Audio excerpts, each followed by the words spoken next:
తెలంగాణ ముఖ్యమంత్రి రేవంత్ రెడ్డి మరో వివాదంలో చిక్కుకున్నారు. ఆయన తిన్న భోజనం పైన ఇప్పుడు దారుణంగా ట్రోలింగ్ జరుగుతోంది. తాజాగా వేములవాడ పర్యటనకు తెలంగాణ ముఖ్యమంత్రి రేవంత్ రెడ్డి వెళ్లిన సంగతి మనందరికీ తెలిసిందే.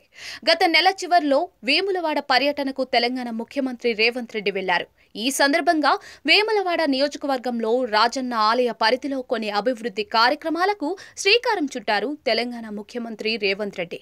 ఇక ఈ పర్యటనలో రేవంత్ రెడ్డితో పాటు కాంగ్రెస్ నేతలు, మంత్రులు, పీసీసీ అధ్యక్షులు మహేష్ కుమార్ గౌడ్ లాంటి కీలక నేతలు కూడా వెళ్లారు.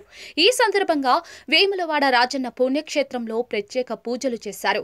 అభిషేకాలు కూడా నిర్వహించారు. అయితే ఈ పర్యటనలో దాదాపుగా 1,73,00,000 ఖర్చయిందట. ముఖ్యంగా తెలంగాణ ముఖ్యమంత్రి రేవంత్ రెడ్డి బృందం చేసిన భోజనం ఖర్చు అక్షరాల 32 లక్షలు దాటిందట. దాదాపుగా 100 మందికి పైగా రేవంత్ రెడ్డి తినే భోజనాన్ని తిన్నారట. అది కూడా హైదరాబాద్లోని తాజ్ కృష్ణ నుంచి ప్రత్యేకంగా వేములవాడ రాజన్న సన్నిధికి తెప్పించుకున్నారట.